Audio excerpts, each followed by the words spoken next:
Shalom. All right. Back with part 3. All right. In the news, various topics. All right. This is from RT.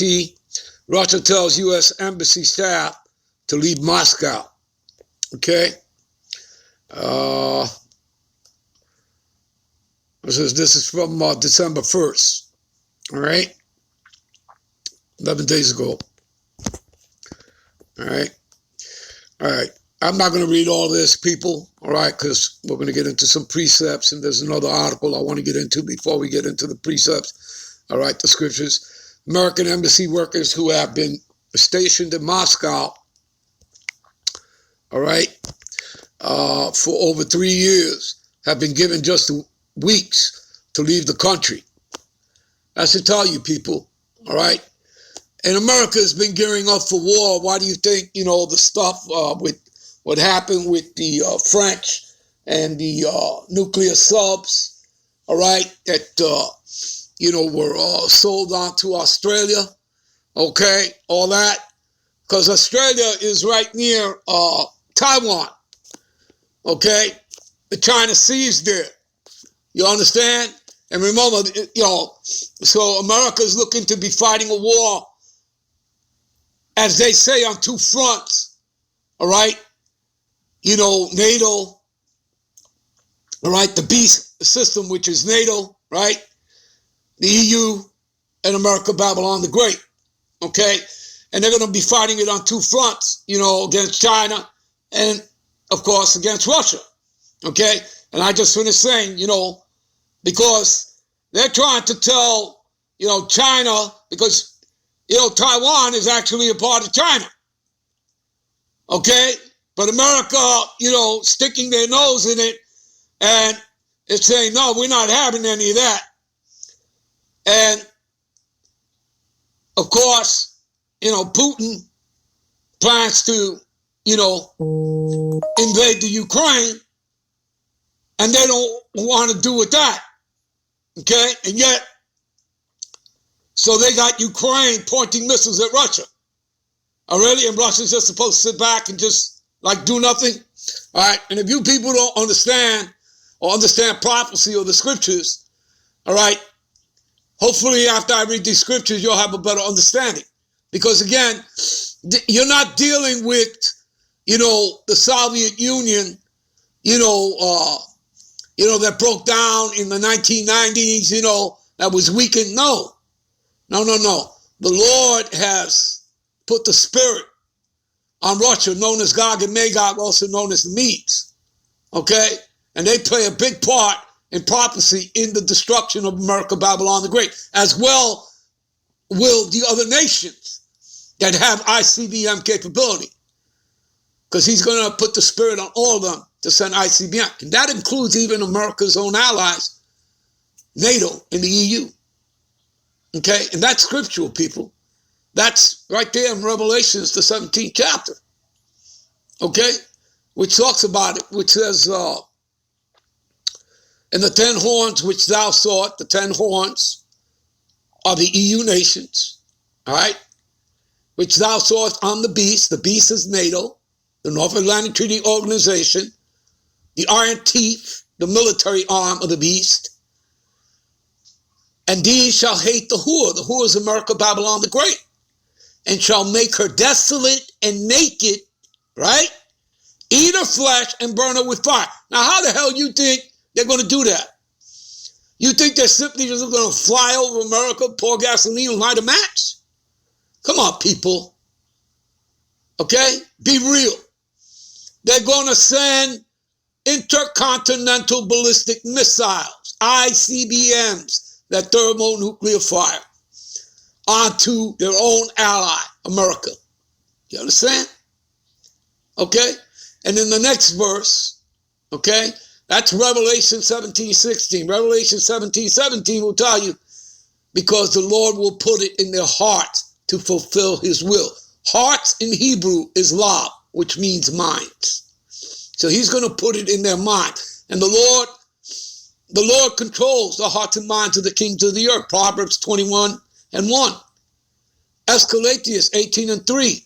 All things obey the will of the Most High. You understand that? All right? All right. Anyway, so speaking at a briefing on Wednesday, diplomatic spokeswoman Maria Sarakova announced by January 31st, 2022, employees of the U.S. Embassy in Moscow who have been on assignment for more than 3 years must leave Russia. There you go. All right. Let me jump down here. We tried long and hard to reason with them. With who? America, Babylon the Great, and direct them to some constructive solution to the issue, but they made their choice. Okay? America's made their choice, all right, by threatening Russia with missiles from the Ukraine, all right? So, Putin ain't playing, all right? You guys can read the rest of this for yourself. I want to get to the other articles so I can get to the precepts. Give me a minute.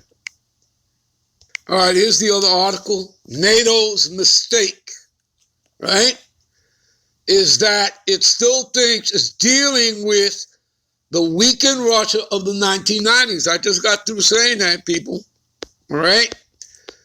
Recent shockwaves in Russian-Ukrainian relations, the increasing involvement of the U.S., could prove to be among the most significant milestones in history of Europe since the end of the Cold War over 3 decades ago.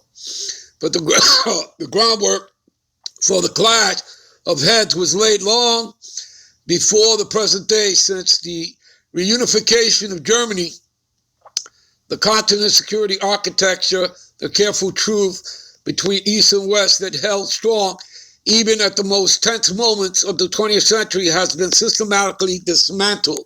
You see that? So it's here, people. It's coming because it's all prophecy.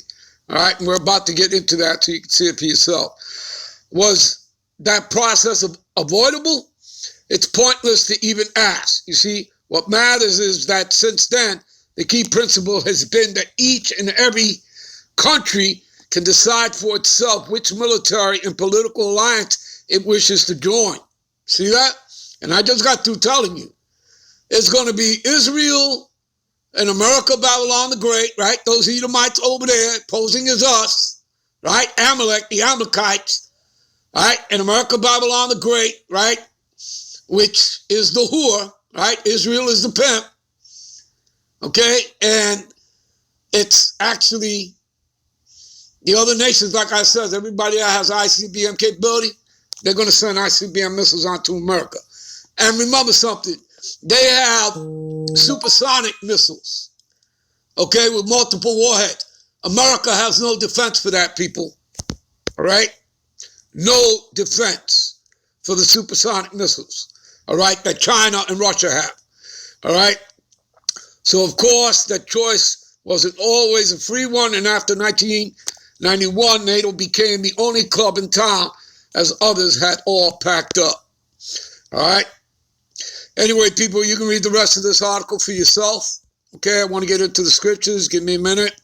All right? All right, and this article is from November the 23rd. All right? Anyway, give me a minute. All right, we'll pick it up here at Isaiah, the 13th chapter. We'll pick it up at verse 17. We'll start there and read on down. Behold, I will stir up the Medes, that's talking about Gog and Magog, which is Russia, against them. Against who? America, Babylon the Great. All right? Which shall not regard silver as for gold, they shall not delight in it. Verse 18, their bows, see, we're talking about the missiles, all right? They're referred to in the scriptures. In the ancient times, they were calling them as bows. They were calling the missiles arrows. And arrows are missiles, people. You can simply look that up, okay? Merriam-Webster's dictionary, all right? Put in arrows, and it will tell you. It's talking about missiles, all right? So their bows also shall dash their young men to pieces, all right? Again, it's talking about the ICBMs with multiple warheads, people.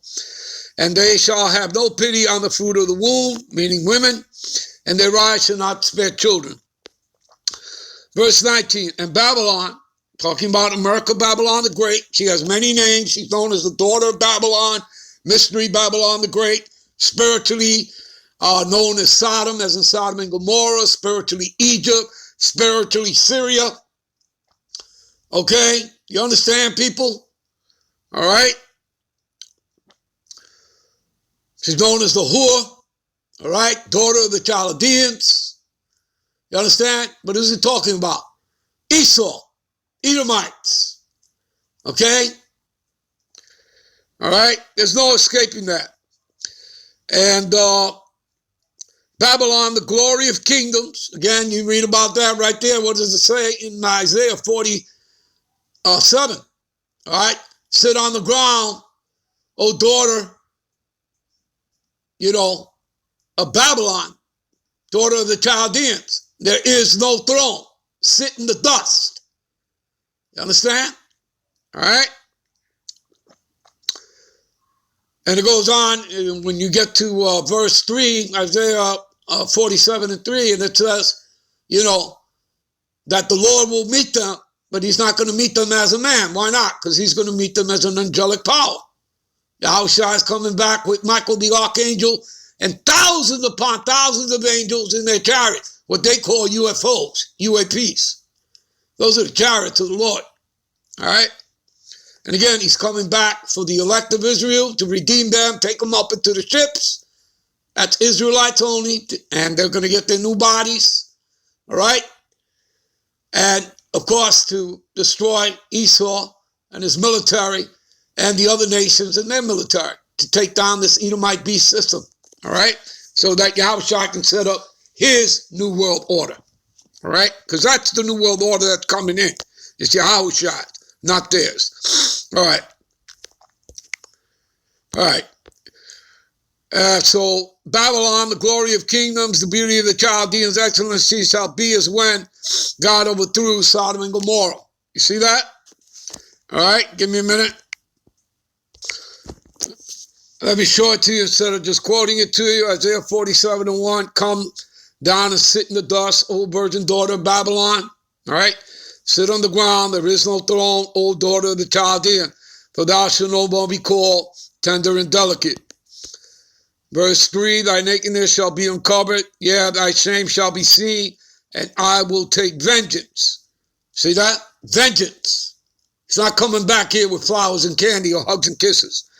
And I will not meet thee as a man. Why? He's coming back as an angelic force. As for our Redeemer, right? The Lord Yahweh, the host of armies, that's what host means, is his name.